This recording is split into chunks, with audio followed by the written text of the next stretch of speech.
এই মানুষটা তোমার অবহেলা প্রতিনিয়ত সহ্য করে তোমার পাশে থাকছে বলে ভাবছো মানুষটা সস্তা। আসলে মানুষটা সস্তা নয়, বরং মানুষটা তোমাকে হারাতে চায় না। তোমার হারানোর ভয় নিয়ে যদি এমন কেউ তোমার পাশে থাকে তাহলে তুমি ভাগ্যবান কিংবা ভাগ্যবতী। ভাগ্য ভালো না হলে জীবনে এমন মানুষ পাওয়া যায় না।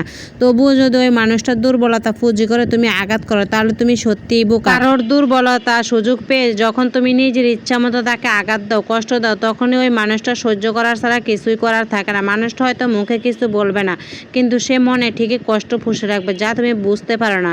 তুমি হয়তো ভাবছো মানুষটা সবসময় এমনই থাকবে, তোমার অন্যায় অবহেলা সহ্য করে চলবে। তাহলে তুমি ভুল ভাবছো। সব কিছুর একটা মাত্রা থাকে, যেটা অতিক্রম করলে তার ফল কখনো ভালো হয় না। তুমি যখন প্রতিনিয়ত একইভাবে অন্যায় করতে থাকবে তখনই মানুষটা ধীরে ধীরে নিজেকে বুঝতে শুরু করে দেয়, এবং তখনই মানুষটা বদলে যায়। তোমার ঠিক তখনই কষ্ট হবে, তখনই তুমি মানুষটার মর্ম বুঝতে পারবে। যখন মানুষটা বদলে গিয়ে তোমার জীবন থেকে হারিয়ে যাবে তখন তুমি বুঝতে পারবে কি খুঁজতে গিয়ে কি হারিয়েছো।